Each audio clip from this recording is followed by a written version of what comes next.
আরাফায় অবস্থান করাটাই হলো হজ, এটাই হজের মূল কাজ। অতএব হজের প্রধান এবং মেইন ফরজ হলো আরাফায় অবস্থান করা। আরাফায় যদি কেউ অবস্থান না করে তাহলে তার হজ হওয়ার কোনো পথ খোলা নাই। কোনো দম, কোনো ক্ষতিপূরণ, কোনো কাফারা, কোনো সাদাকা, কোনো কিছু দিয়ে আরাফার অবস্থানকে রিকভার করা যায় না। তো আমরা আজকে এসেছি হজের প্রধান কাজে, মূল কাজে আমরা হাজির হয়েছি। বিধায় আজকের এই দিনটিতে আমরা আল্লাহ রাব্বুল আলামিনের কাছে বেশি বেশি করে দোয়া করব। আমরা আল্লাহ রাব্বুল আলামিনের কাছে আজকের এই দিনের যে করণীয় আছে সেই করণীয় গুলোকে আমরা নিবেদন করার চেষ্টা করবো ইনশাআল্লাহ। তাহলে তাকবীর তালবিয়া এবং সেই সাথে বেশি থেকে বেশি লা ইলাহা ইল্লাল্লাহু ওয়াহদাহু লা শারীকা লাহু লাহুল মুলকু ওয়া লাহুল হামদ ওয়া হুয়া আলা কুল্লি শাইইন কাদির। লা ইলাহা ইল্লাল্লাহু ওয়াহদাহু লা শারীকা লাহু লাহুল মুলকু ওয়া লাহুল হামদ ওয়া হুয়া আলা কুল্লি শাইইন কাদির। এটা আমরা বেশি থেকে বেশি আজকে পড়বো এবং আল্লাহ তাআলার কাছে নিবেদন করব ইনশাআল্লাহ।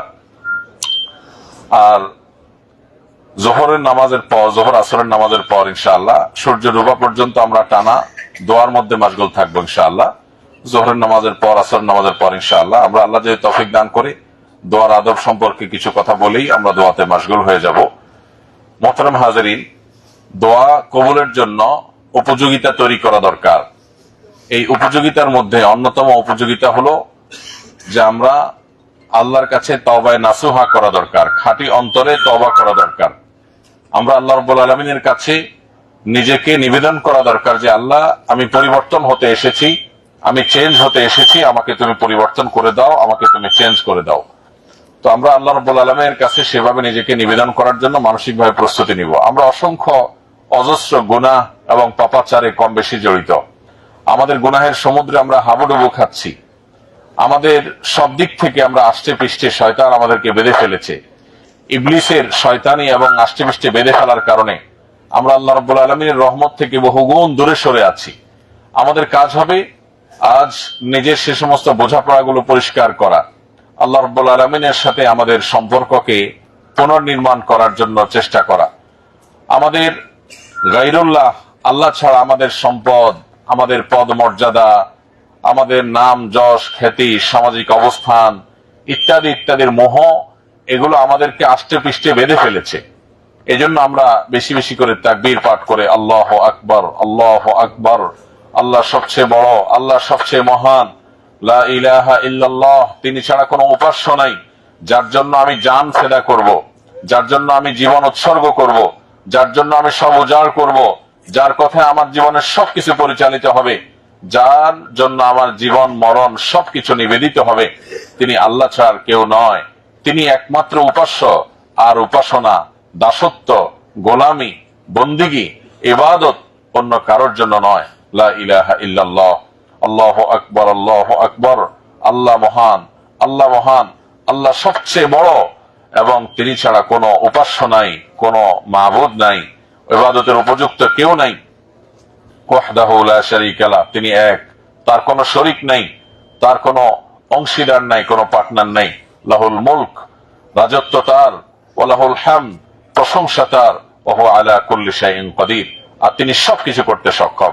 মোহতারাম হাজিরিন, দুনিয়া আমাদেরকে আষ্টে পৃষ্ঠে বেঁধে ফেলে দিয়েছে।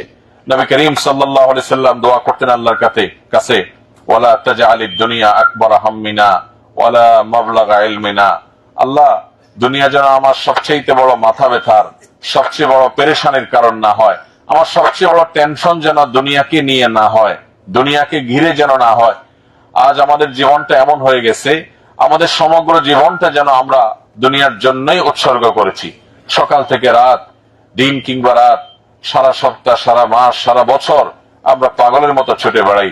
আমরা ছোটবেলায় শৈশবে স্কুলে পড়ি ভালো কলেজের জন্য, ভালো কলেজে পড়ি ভালো ইউনিভার্সিটির জন্য, ভালো ইউনিভার্সিটিতে ভর্তি হই আমাদের ভালো জবের জন্য, ভালো জবের জন্য আমরা চেষ্টা করি ভালো লাইফ লিড করার জন্য। কিন্তু এরপরে কি আমরা বলতে পারি না। একটা ভালো লাইফ লিড করলাম, তারপরে কি? আমাকে তো দুনিয়া ছেড়ে চলে যেতে হয়, যেতে হবে, তাহলে তারপরে কি?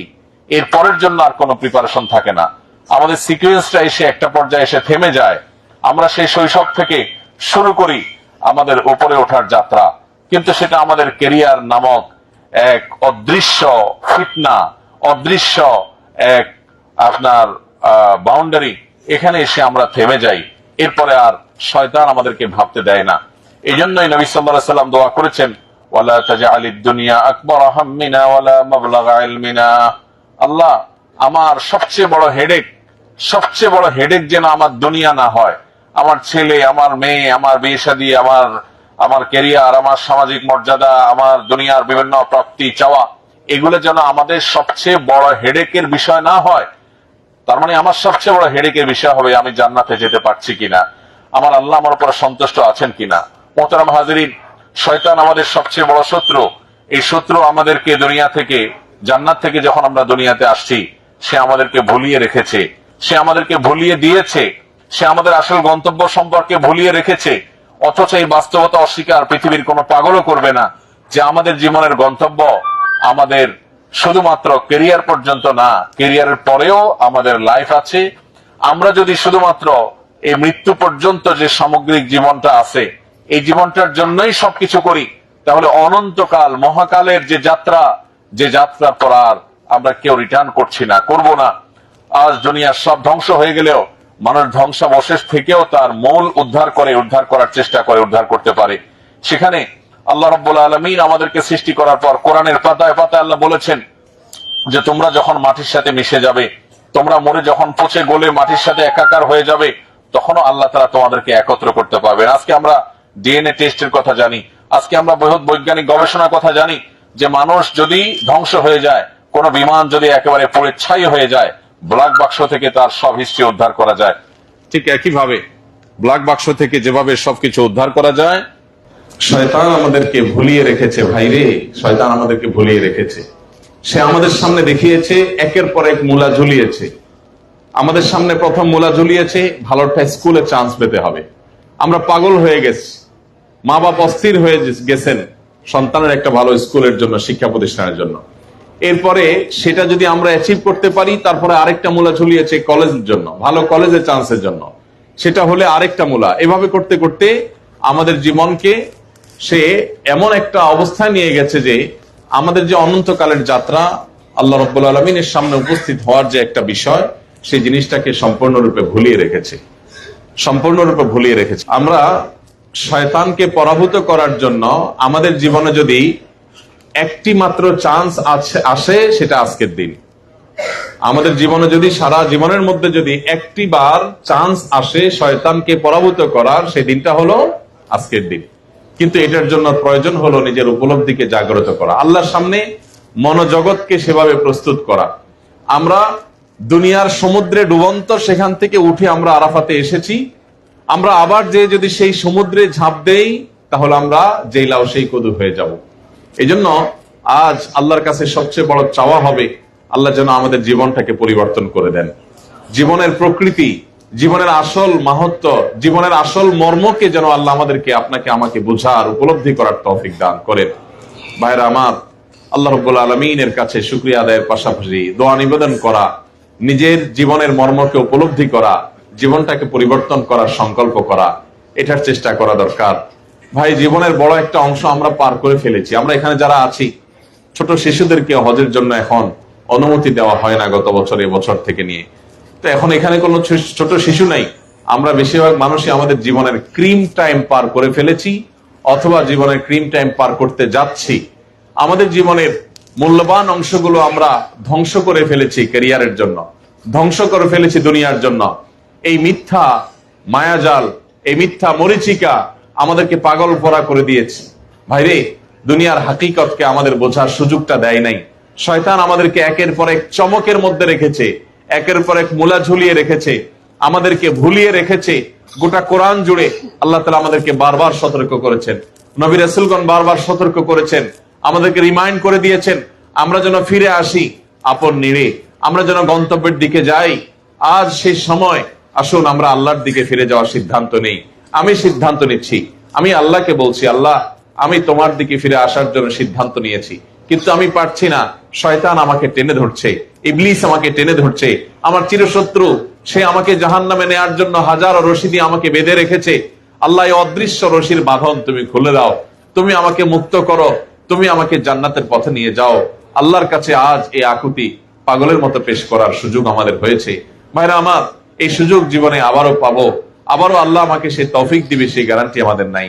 আমাদের মধ্যে বহু মানুষ গত বছর আমরা এই আরাফাতের ময়দানে উপস্থিত হয়েছিলাম, কিন্তু এই বছর তারা কবরবাসী হয়ে গেছেন। এই জন্য ভাইরা আমার, জীবনের মর্মটাকে উপলব্ধি করি। আমরা এখানে সফেদ সাদা কাপড়ে একত্র হয়েছি, আমরা এখানে সবাই একাকার হয়ে গেছি। এখানে অনেক পদস্থ ভাইরা আছেন, এখানে আমাদের অনেক পদস্থ বোনেরা আছেন, এখানে অনেক বড় বড় দুনিয়ার দৃষ্টিকোণ থেকে বড় বড় ভাইরা আছেন, এখানে সম্পদের দিক থেকে অনেক সচ্ছল অনেক রিচ মানুষগুলো আছেন। সবাই আমরা একাকার হয়ে গেছি। কিয়ামতের ময়দানটা এর চাইতে ভয়ঙ্কর হবে। এখানে আমাদের পরনে পোশাক আছে, সেখানে সেটাও থাকবে না। আম্মা জান আয়েশা রাদিয়াল্লাহু তাআলা আনহা বলেছেন, হে আল্লাহর রাসূল, ছেলেদের পরনে পোশাক না থাকলে সেটা একটা পর্যায় পর্যন্ত চলে, কিন্তু মেয়েরা ছেলেরা যেখানে একাকার থাকবে, কারোর পরনে পোশাক না থাকলে তখন মেয়েদের লজ্জার অবস্থা কোন পর্যায়ে গিয়ে দাঁড়াবে। নবী আলাইহিস সালাম বলেছেন, আয়েশা, সেদিনকার ভয়াবহতা এত চরম হবে যে কেউ কারোর দিকে তো দূরের কথা, নিজের দিকে তাকাবার সুযোগ হবে না।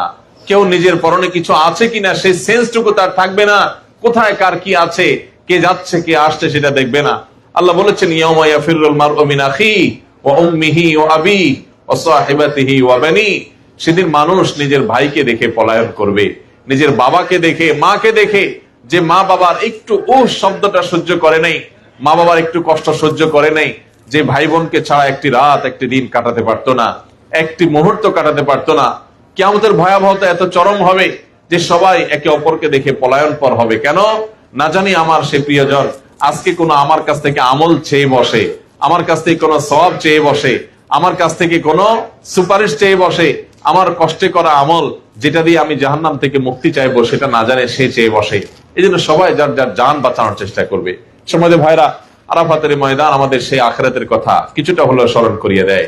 এই সাদা পোশাক আমাদের পরনে আরেকবার উঠবে জীবনে, সেটা হলো আমাদের মৃত্যু যখন হয়ে যাবে, আমাদের নিঃশ্বাস যখন ত্যাগ করে ফেলবো, এই সাদা পোশাকে মুড়িয়ে আমাদেরকে আবার কবরে রেখে দেওয়া হবে। আমার আব্বাজান রহমতুল্লাহ আলাইহি এই আরাফাতের ময়দানে উপস্থিত হয়েছিলেন, আমাদের সাথে ছিলেন। আজ তিনি কবরবাসী হয়ে গেছেন। আপনাদের অনেকের বাবা আছেন, অনেকের মা আছেন এমন যে হয়তো আরাফাতে হাজির হয়েছেন অথবা হন নাই, কিন্তু এই সাদা কাপড়ে মুড়িয়ে তাদেরকে কবরস্থ করে দেওয়া হয়েছে। আমাদের কর্তব্য হলো আমাদের জীবনের মর্মকে উপলব্ধি করে আজকের দিনে আমাদের জীবনকে পরিবর্তন করার সংকল্প নেওয়া। আমি নিয়ত করছি, আমি আল্লাহর কাছে বলছি, আল্লাহ আমি পরিবর্তন হতে চাই, আমি তোমার দিকে আসতে চাই, আল্লাহ তোমার দিকে রুজু হতে চাই। আমার দুনিয়া আষ্টে পৃষ্ঠে আমাকে বেঁধে ফেলেছে, আমাকে মিথ্যা এক চক্রের মধ্যে ঢুকিয়ে ফেলা হয়েছে, এক মরিচিকার মধ্যে আমাকে ডুবিয়ে রাখা হয়েছে, আমাকে ছেড়ে রাখা হয়েছে। আমি সেখান থেকে সরে আসতে চাই। ভাইরা আমার, দুনিয়ার পিছনে আমরা হাবুডুবু খেয়ে, দুনিয়ার পিছনে আমরা অস্থির হয়ে ব্যাকুল হয়ে, দুনিয়ার পিছনে ব্যাকুল হয়ে আমরা আমাদের জীবনের বড় অংশ কাটিয়ে দিয়েছি। পুরো জীবনকে আমরা নিমজ্জিত করে দিয়েছি, পুরো জীবনকে আমরা কাটিয়ে দিয়েছি। ভাইরা আমার, আমাদের কর্তব্য হলো এই মুহূর্তে অন্তত নিজের জীবনের মর্মটাকে, নিজের জীবনের লক্ষ্যটাকে উপলব্ধি করা এবং বোঝার চেষ্টা করা। আল্লাহ আমাকে আপনাকে সেই তৌফিক দান করুন। মোহতারাম হাজির, এজন্য মনোজগতের মধ্যে একটা প্রস্তুতি দরকার। দোয়ার আগে আমরা জোহর আসরের পরে যে দোয়া করব তার আগে একটু প্রস্তুতি নেই। আপনি আল্লাহর জন্য নিজেকে নিবেদন না করলে কেন আপনাকে আল্লাহ রাব্বুল আলামিন ক্ষমা করতে যাবেন? কেন আল্লাহ আপনাকে অ্যাকসেপ্ট করতে যাবেন? আপনি তো পেশ করতে হবে অন্তত। এজন্য ভাই, আমরা নিয়ত করে নেই, সালেহাতুস সঙ্গে মোদি দিল খারাস আজ মোদে এক জামানা খাকে বাস। পাথর হয়ে বহু জীবন আমরা কাটিয়েছি ভাই, কেরিয়ার পাগল হয়ে, টাকা পয়সার জন্য, জব, নাম, যশ, খ্যাতি, সামাজিক অবস্থার ইত্যাদির জন্য আমরা বহু পাগল করা ছিলাম। একটু আল্লাহর জন্য পাগল করা হয়ে, একটু জীবনের মোহটাকে পরিবর্তন করে, জীবনটাকে সম্পূর্ণ চেঞ্জ করে আমরা একটু দেখি, মাটি হয়ে দেখি পাথরের জীবন থেকে। আল্লাহ রাব্বুল আলামিন আমাকে আপনাকে সেই তৌফিক পরিপূর্ণভাবে দান করুন। ভাইরা আমার, আমরা দুনিয়ার স্বাদ অনেক উপলব্ধি করেছি, দুনিয়ার তৃপ্তি অনেক উপলব্ধি করেছি, কিন্তু আল্লাহর দাসত্বের যে তৃপ্তি আছে, আল্লাহর গোলামিতে যে তৃপ্তি আছে, দুনিয়ার বাদশাহিতে সে তৃপ্তি নাই। ভাইরা আমার, এই দাসত্ব করবার সুযোগটা আমরা ভালো করে পাই নাই। আল্লাহর কসম করে বলছি, জীবনে যদি ভালো করে হক আদায় করে এক মুহূর্তের জন্য আল্লাহর দাসত্ব করার সুযোগ হয়, তাহলে দুনিয়ার বাদশাহী আমার কাছে এই দাসত্বের চাইতে তুচ্ছ মনে হবে। এজন্য আল্লাহর গোলামের জন্য নিজেকে প্রস্তুত করা। মানুষ মানুষের দাসত্ব পরের কথা, কেউ কারোর অধীনতাও সহ্য করতে পারে না। মানুষ মানুষের অধীনস্থ থাকাটা মানুষের জন্য কষ্টের, কিন্তু অলৌকিক এক সুখ আল্লাহ রেখেছেন তার দাসত্বে, তার গোলামিতে। কারোর ভয়ে যদি মানুষ কাঁদে, তার মধ্যে অস্বস্তি ফিল হয়, তার মধ্যে কষ্ট অনুভব হয়। কিন্তু যদি কেউ আল্লাহর ভয়ে কাঁদে, কেউ যদি আল্লাহর ভয়ে চোখের পানি ফেলে, আল্লাহর সামনে নিজেকে মিনত করে, বিনীতভাবে উপস্থাপন করে, তো এর যে স্বাদ, সে স্বাদ দুনিয়ার অন্য কোনো কিছুর মধ্যে নাই। ভাইরা আমার, আরাফাতের ময়দানের আল্লাহর কাছে দোয়ার যে স্বাদ, যে তৃপ্তি, আজ আমাদেরকে তৌফিক দিবেন হয়তো ইনশাআল্লাহ। আমরা যদি সেই তৃপ্তি একবার উপলব্ধি করতে পারি, সারা জীবন আপনি ব্যাকুল থাকবেন। এই ব্যাকুলতা আপনি আরাফাত থেকে যাওয়ার পরে অনুভব করবেন। আল্লাহ রাব্বুল আলামিন বেশিরভাগ হাজী সাহেবদেরকে এই তৌফিকটা দিয়ে থাকেন যে তারা আরাফাত থেকে যাওয়ার পর তারা আবারও এখানে ফিরে আসার জন্য আল্লাহর কাছে আকুতি করে। পৃথিবীর বহু দর্শনীয় স্থান আমরা অনেকেই দেখেছি, একবার যাওয়ার পরে দ্বিতীয়বার যাওয়ার আগ্রহ আমাদের থাকে না। কিন্তু ইব্রাহিম আলাইহিস সালাম দোয়া করেছেন আল্লাহ রাব্বুল আলামিনের কাছে যে আল্লাহ, আপনি এই মক্কার দিকে মানুষের মন যেন আকৃষ্ট হয়ে থাকে, মানুষ যেন এই মক্কার ভালোবাসায় যেন শিখতে থাকে, সব সময় তাদের অন্তরে যেন মক্কার ভালোবাসা থাকে, আপনি যেন এই মক্কাকে সেরকম করে দেন। আল্লাহ সেরকম করে দিয়েছেন। পৃথিবীর ইতিহাসে বা পৃথিবীতে কোন পর্যটন কেন্দ্র, একটি পর্যটন কেন্দ্র বা মানুষের সমাগম স্থল এমন আরেকটি আপনি দেখাতে পারবেন না যেখানে 24 ঘন্টা মানুষ সমানভাবে সচল থাকে, সরব থাকে। একমাত্র মক্কাতুল মুকাররমা, এই হারাম মসজিদে হারাম, রাত 12টা কি হয়, 1টা হোক, 2টা কি 3টা হোক, দিনের দুপুর হোক কিংবা গভীর রাত হোক, 24 ঘন্টা এই মক্কা নগরী সরব, এখানে বাইতুল্লাহ সরব। আল্লাহ রাব্বুল আলামিন ইব্রাহিম আলাইহিস সালামের দোয়া এমন কবুল করেছেন যে আল্লাহ রাব্বুল আলামিন এটার প্রতি গোটা বিশ্বের মানুষের মানসিকতা, ভালোবাসা, আকর্ষণ এমন ভাবে দিয়েছেন। এখানে অনেক ভাইরা আছেন 20 বার, 30 বার, 40 বার, বিশেষ করে হজের সার্ভিস দিতে গিয়ে হাজী সাহেবদেরকে আসার তৌফিক হয়েছে।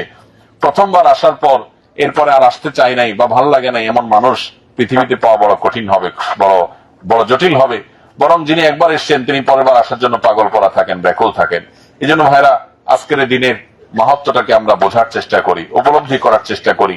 আমরা আল্লাহর কাছে আকুতি মিনতি করে দোয়া পেশ করার জন্য প্রস্তুতি নেই। সবকিছুর আগে আমরা আল্লাহর জন্য নিজেকে নিবেদন করি, আল্লাহকে বলে দেই যে আল্লাহ, আমি সিদ্ধান্ত গ্রহণ করেছি, তোমার দিকে আমি ফিরে আসছি, যেটাকে তওবা বলে, যেটাকে রুজু ইলাল্লাহ, ইনাবা ইলাল্লাহ বলে।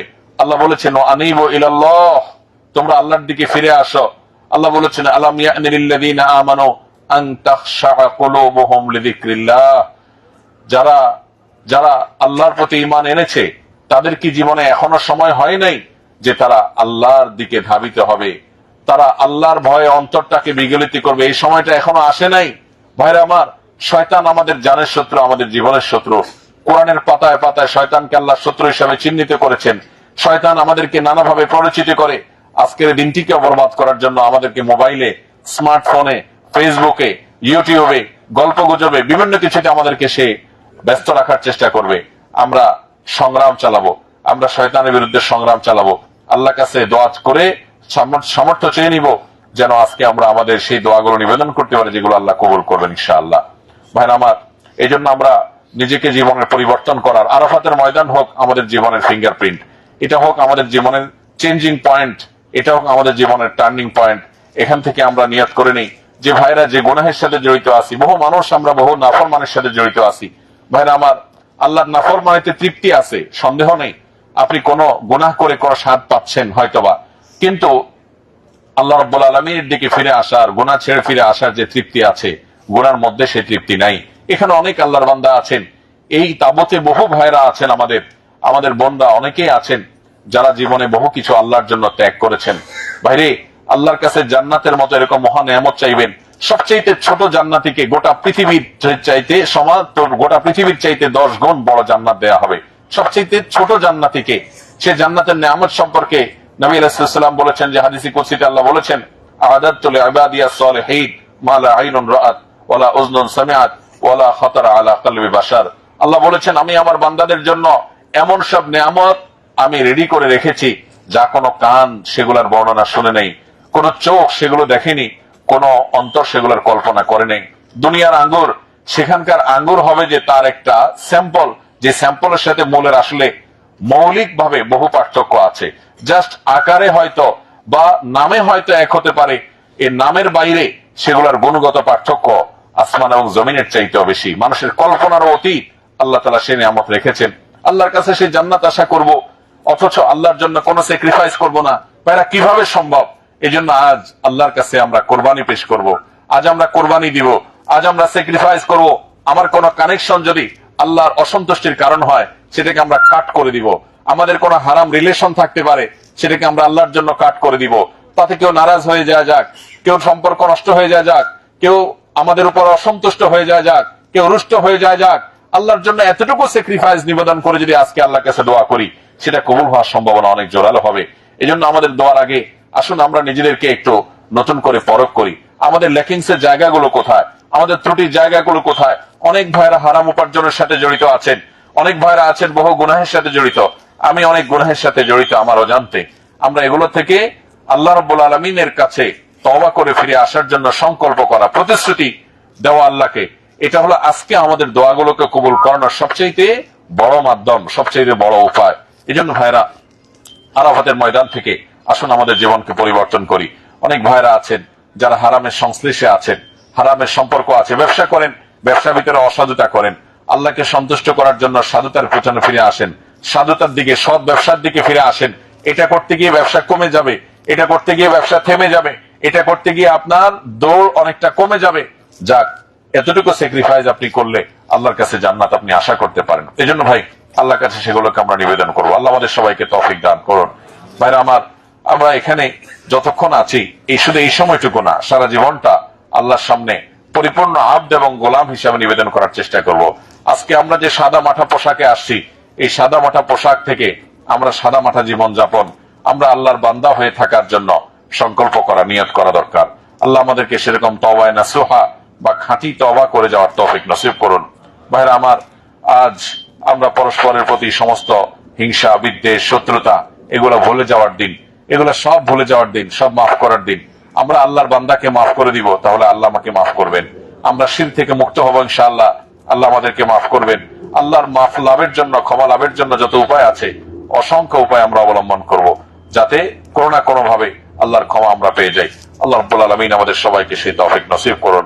ভাইরা আমার, আমরা আরাফাতে আগামীকালকে, আজকে রাতে মুজদালিফাতে এবং কালকে মিনায়, আমরা এই পুরো সময় জুড়ে, পরশু মিনায়, আমরা পুরো সময় জুড়ে ইনশাআল্লাহ আমরা চেষ্টা করব সহযাত্রী হাজিদেরকে কিভাবে খেদমত করা যায় আল্লাহকে সন্তুষ্ট করার জন্য। আমি খুঁজবো যে আমার ভাই আশপাশে যারা আছেন, বন্ধুদের মধ্যে আমাদের আশপাশে যারা আছেন, কাকে একটু খেদমত করা যায়, কাকে একটু সেবা দেওয়া যায়, কার ব্যাগটা অনেক ভারী হয়ে গেছে, আমার হাতটা খালি আছে, আমি একটু সেটা বহন করে দিলাম। প্রত্যেকটা গ্রুপে, এখানে যে কয়েকটা গ্রুপ আছেন, প্রত্যেকটা গ্রুপে এমন হাজি আছেন যিনি একটু বয়সে একটু হয়তো বেশি বৃদ্ধ, হয়তো শারীরিকভাবে অসুস্থ, কিভাবে একটু তার সেবা করা যায়, তার কাছে যাওয়া যায়। আমরা অনেক সেলফিশ হয়ে গেছি, আমরা অনেক আত্মকেন্দ্রিক হয়ে গেছি, আমরা এত আত্মকেন্দ্রিক হয়েছে যেটা মুসলমানের হওয়ার কথা না। আমাদেরকে শয়তান সেরকম আত্মকেন্দ্রিক বানিয়ে ফেলেছে। আজকে পৃথিবীটাকে এমন ভাবে ডেভেলপ করা হয়েছে, এমন সোসাইটি আজকে তৈরি করা হয়েছে, মানুষ সবাই নিজেকে নিয়ে ভাবে। আমাদের চিন্তার গণ্ডি আমি, আমার মা বাপ, বড়জন আমার ছেলে সন্তানের বাইরে ভাই বোন, এর বাইরে আমি আমার আর জগৎ রাখিনি। বাকি পৃথিবী ধ্বংস হয়ে যায় যাক, আমি শুধু এইটুকুর মধ্যে আমার চিন্তাকে সীমাবদ্ধ রেখেছি।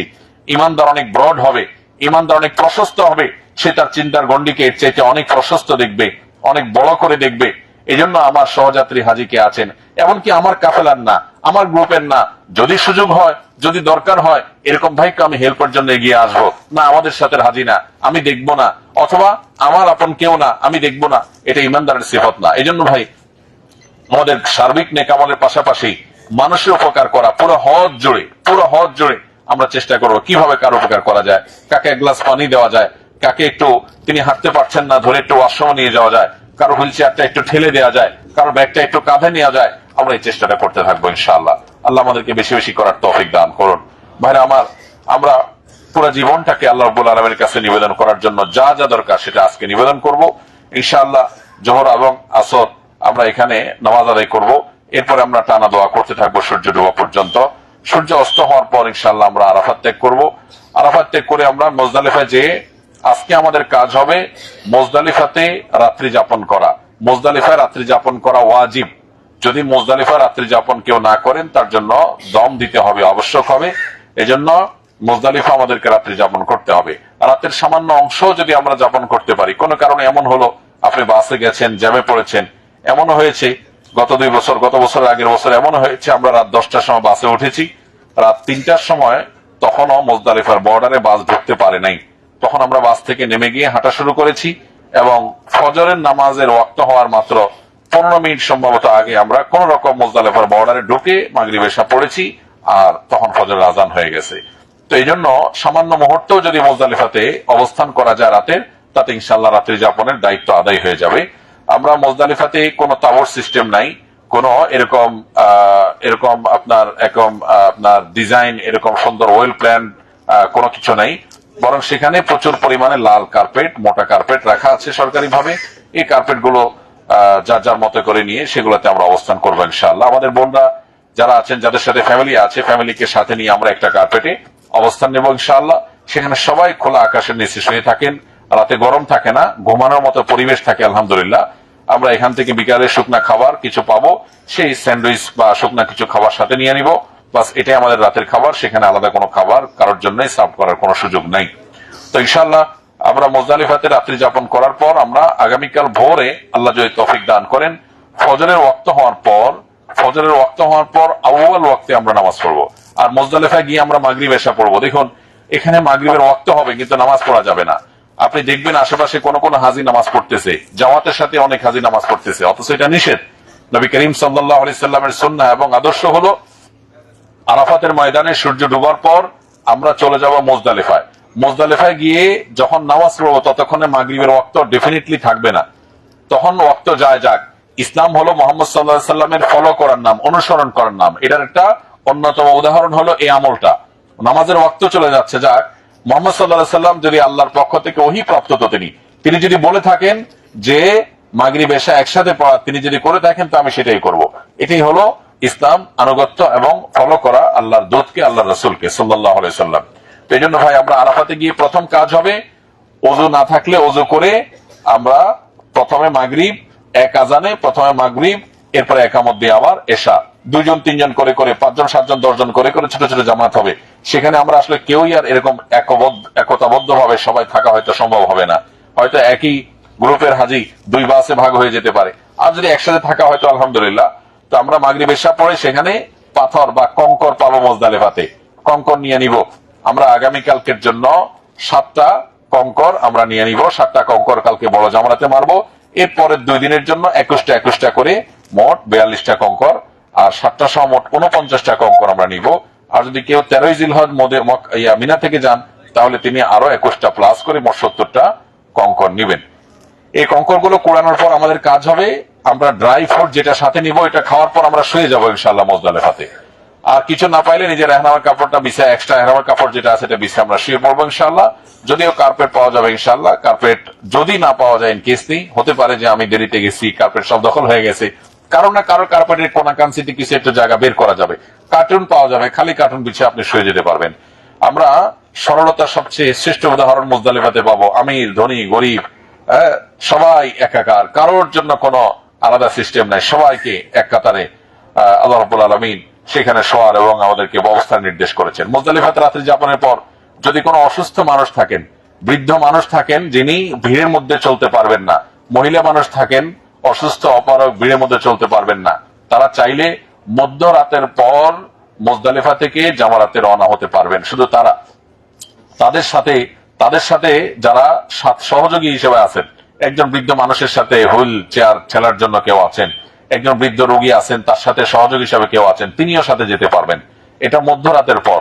মধ্যরাত কখন হবে সেটা সূর্য ডুবছে কয়টা কত মিনিটে, আর ফজর ওয়াক্ত হচ্ছে কয়টা কয় মিনিটে, এই দুইটার মাঝামাঝি সময়। এটা হতে পারে 12:30 বা 12টা 1টা, তো আনুমানিক 1টা-1.5টার পর হয়ে যায়। তো এরপরে আমরা চাইলে অসুস্থ যারা তারা চলে যেতে পারবো জামারাতে, তাতে রাস্তাঘাট ভিড় হওয়ার আগে আগে তারা জামারাতে যাবেন। জামারাতে গিয়ে ফজরের পরে তারা জামারাতে পাথর মেরে তারা মক্কার দিকে চলে যাবেন। আর বাকিরা সবাই সুন্নাহ হলো ফজরের ওয়াক্ত হওয়ার পর, আউয়াল ওয়াক্তের পরে ফজর নামাজ জামাতের সাথে পড়বো ইনশাআল্লাহ। ফজর নামাজ জামাতের সাথে পড়ার পর আমাদের কাজ হবে, আল্লাহ তাআলা বলেছেন ফাইদা আফাদতুম মিন আরাফাত ফাযকুরুল্লাহ ইনদাল মাশআরিল হারাম। আল্লাহ বলেছেন যে তোমরা হজ করতে এসে আরাফাত থেকে যখন মুজদালিফাতে আসবে, আসার পর তোমরা ফাযকুরুল্লাহ ইনদাল মাশআরিল হারাম, মাশআরে হারাম যেটা মুজদালিফাকে বলা হয়েছে, সেখানে একটা মসজিদ আছে, মসজিদের নাম হলো মসজিদে মাশারে হারাম। এই মাশারে হারাম বা মুজদালিফাতে আল্লাহ রাব্বুল আলামিনকে তোমরা স্মরণ করো, জিকির করো। এই জন্য আমরা একান্তে আল্লাহকে স্মরণ করব, নিজের জীবনের মর্মকে উপলব্ধি করব, আল্লাহর সাথে কথা বলবো। ফজর নামাজের পর জিকির আজকার দোয়াতে মাশগুল হয়ে যখন চারপাশের পাহাড়গুলো উদ্ভাসিত হতে থাকবে, রাতের গভীর রাতে সব একাকার থাকবে, দেখা যাবে না, কিন্তু ফজরের নামাজের কিছুক্ষণ পর, আনুমানিক 5-10 মিনিট পর দেখা যাবে, পেছনে তাকালে আপনি দেখতে পাবেন কালো কালো পাহাড়গুলো আস্তে করে সেগুলো উদ্ভাসিত হয়েছে, প্রকাশিত হয়েছে। তার মানে আলো চতুর্দিকে মোটামুটি ছড়িয়েছে। তখনই আমাদেরকে মিনার উদ্দেশ্যে, জামারাতের উদ্দেশ্যে রওনা হয়ে যেতে হবে। একেবারে সূর্য ওঠা পর্যন্ত অপেক্ষা করা ভুল, বরং একটু আলো হয়ে যাওয়ার পর, চারদিকটা আলো হয়ে যাওয়ার পর মুজদালিফা থেকে রওনা হতে হবে। আমাদের হারানোর ভয় সবচেয়ে বেশি থাকে মুজদালিফাতে। যত মানুষ হারায় তার প্রায় বেশিরভাগই কিন্তু মুজদালিফাতে হারায়। এই জন্য যাদের সাথে ফ্যামিলি আছে বা নিজের সাথে অন্য লোক আছে যার হারানোর ভয় আছে, আপনি মুজদালিফাতে তাকে একদম হাতে হাতে ধরে রাখতে হবে এবং ওয়াশরুমে যাবে আপনি বাহিরে অপেক্ষা করতে হবে। যদি সেটা না করেন, কারণ মুজদালিফার জায়গাটা এরকম যে সব জায়গায় একাকার, কোন লোকেশন বলা কঠিন, কোন ট্রেন নাই, ট্রেন নম্বর নাই, আপনি কাউকে একবার হারালে দ্বিতীয়বার খুঁজে পেতে কষ্ট হবে। এই জন্য যার হারানোর ভয় আছে তিনি কোন অবস্থায় তাকে একা ছাড়বেন না। আর নিজেরা একা কেউ থাকবো না, চেষ্টা করব মিনিমাম 3-4 করে করে ছোট ছোট গ্রুপ করে হলেও একত্রে থাকার, যে একজন অসম করে সবাই আমরা বাহিরে দাঁড়ায় থাকবো, তিনি আসবে তারপরে যাব। যদি গ্রুপ মেনটেন করা যায় তাহলে ইনশাল্লাহ আমাদের হারানোর ভয় কমে যাবে। মুজদালিফার কালকের দিনটা, আজকে রাতের সময়টা আমাদের জন্য খুবই গুরুত্বপূর্ণ, যাতে আমরা কোন অবস্থাতে সহযাত্রী কাউকে ফেলে না যাই। আমি আবারও বলছি, তো ইনশাআল্লাহ গত বছর আমার মনে আছে যে আমরা মক্কায় জামারাতে পাথর মেরে মক্কায় গিয়ে পৌঁছেছি, তখন সকাল 7টা বাজে, মাত্র সকাল 7টা বাজে, সূর্যের আলো উত্তাপ বেড়ার আগে আগে আমরা মক্কায় পৌঁছে গেছি। অর্থাৎ আপনি যদি সময় মতো বের হন, ইনশাআল্লাহ এবছরও সেরকম ইলিগাল বা আনঅফিসিয়াল হাজি নাই। সৌদি গভর্নমেন্ট খুবই স্ট্রিক্টলি সেটা মেনটেন করছে, ফলে ইনশাআল্লাহ রাস্তাঘাটে আননেসেসারি ভিড় হবে না। আল্লাহ চাহেন তো ভিড় হবে না। আমরা ইনশাআল্লাহ মক্কাতে পৌঁছে যাব। আমরা চেষ্টা করবো মুজদালিফা থেকে যাওয়ার পর, কিছুদূর যাওয়ার পর খেয়াল করবো দূর থেকে প্যালেস্টাইন কোথায়, টিনশেড রোডটা কোন জায়গায়। অন্য রোড দিয়েও যেতে পারবেন, কিন্তু প্যালেস্টাইন হলে সুবিধা হবে, আপনি ছায়া দিয়ে যেতে পারবেন। একেবারে মিনার যদি সবচেয়ে বাম কোল ঘেসে যান, তাহলে আপনাকে প্রচুর পাহাড় ভাঙতে হবে, অর্থাৎ অনেক পাহাড়ি রোড, উঁচা রোডে উঠতে হবে যদি আপনি একেবারে টোটাল বাম ঘেসে যান। এজন্য আপনি একেবারে টোটাল বাম না যেয়ে মিনার মাঝামাঝি রাস্তা কোনটা দূর থেকে লক্ষ্য করে ওই রুটটাকে আপনি ফলো করার চেষ্টা করবেন, এবং টিন শেড দূর থেকে দেখা যায় কিনা বা ওখানে লোকজনকে জিজ্ঞাসা করবেন। অবশ্য এখানে ক্লিনার বলেন, পুলিশ বলেন, সবাই ওয়ান টাইম, এরা কিছু চিনে না, আন্দাজে বলে। এজন্য বিভিন্ন দেশের রিপ্রেজেন্টরা, ইন্ডিয়ান, পাকিস্তানি, বাংলাদেশি, তারা বিভিন্ন গাউন বা ওই যে আপনার কি বলে ওটাকে কোটি পরা থাকে, তাদেরকে দেখলে, তাদেরকে জিজ্ঞেস করলে সবচেয়ে প্রপার ডিরেকশন আপনাকে তারা দিতে পারবে ইনশাআল্লাহ।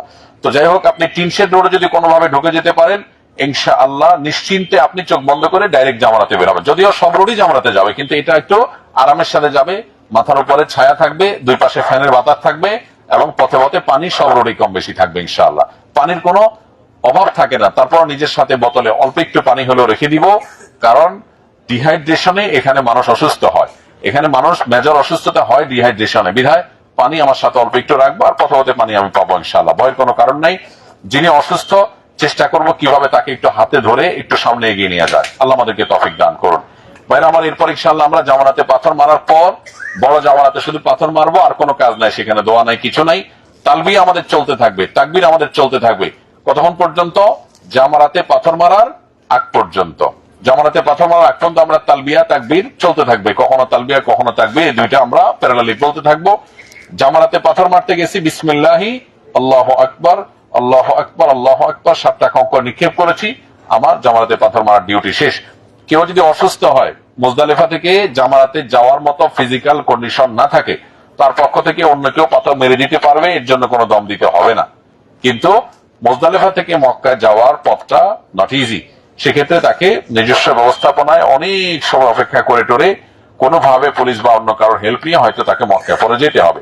যাই হোক, তো জামারাতে পাথর মারার পর আমরা সোজা পাথর যেখানে মারবো, 4টা ফ্লোর আছে, তো যে ফ্লোরে মারি মেরে সোজা হাঁটতে থাকবো, সোজা নাক বরাবর। সোজা হাঁটার পর সামনে এরো চিহ্ন আসবে, ইউ টার্ন। আমরা ইউ টার্ন ফলো করবো না, বিকজ আমরা কেউ তাবুতে ব্যাক করবো না, আমরা সবাই মক্কা যাবো। মক্কার দিকে যে ইন্ডিকেটর দেওয়া আছে ইংলিশে আরবিতে লেখা, আমরা সেদিকে অর্থাৎ সোজা যাব।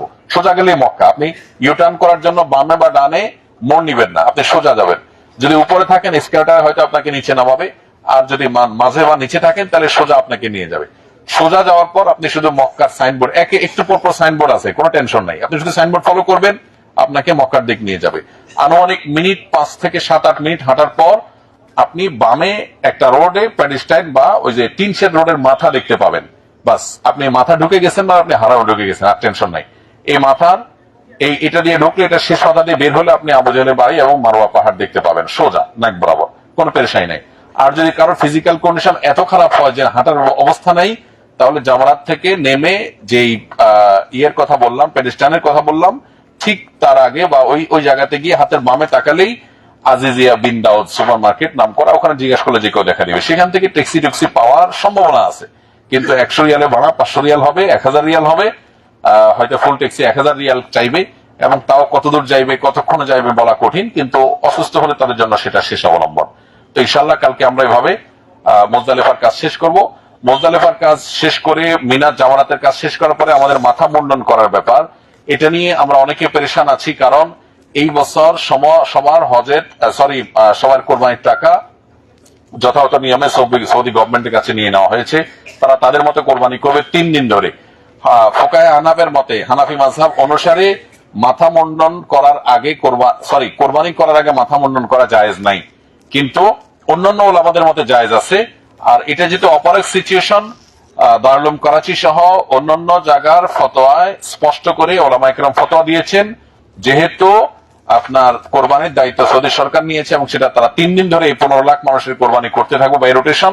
আমারটা কখন হবে আমি জানি না, বিধায় জামানাতে পাথর নিক্ষেপ করার পর আমরা মাথা মুন্ডন করতে পারবো। আমার কোরবানি হোক নিশ্চিত হোক বা পরে হোক, আমি সেটা নিয়ে অরিড না থেকে আমি মাথা মুন্ডন করতে পারবো। বিধায় মক্কা গিয়ে আমরা মাথা মুন্ডন করলে আমরা সাধারণ পোশাক পরে ফেলতে পারবো, এহরাম করে ফেলতে পারবো। আর চাইলে আমি মাথা মুন্ডন পরে করে তফসাই করে ফেলতে পারবো, শেষে মাথা মুন্ডন করতে পারবো। বুদ্ধিমানের কাজ হলো, যদি আপনি মক্কা আগে পৌঁছেন, করে একটা জায়গায় বসে একটু দোকানে গিয়ে একটু জুস খান, একটু পানি খান, পারলে একটা পেন ক্লিয়ার কিছু নাস্তা খেয়ে খান, যদি ব্যথা ব্যথা থাকে আর একটু চা খান, এরপর আপনি তফসাই করে ফেলেন। কারণ সকালে আর্লি আপনি যে ফ্রি পাবেন, পরে আস্তে আস্তে দিন যত গত হবে হারামে, তত মানুষের ভিড় বাড়তে থাকবে, তত বেশি আপনার জন্য তফসাই করাটা কঠিন হবে। বাস, তাহলে আমরা এভাবে ইনশাআল্লাহ কালকের দিন এবং পরশুর দিনটা অতিবাহিত করব। আল্লাহ রাব্বুল আলামিন আমাদেরকে হজ্জে মাবরুর এবং আমাদের দোয়াগুলোকে আল্লাহ মাকবুল দোয়া হিসেবে আল্লাহর কাছে নিবেদন করার তৌফিক নসিব করুন।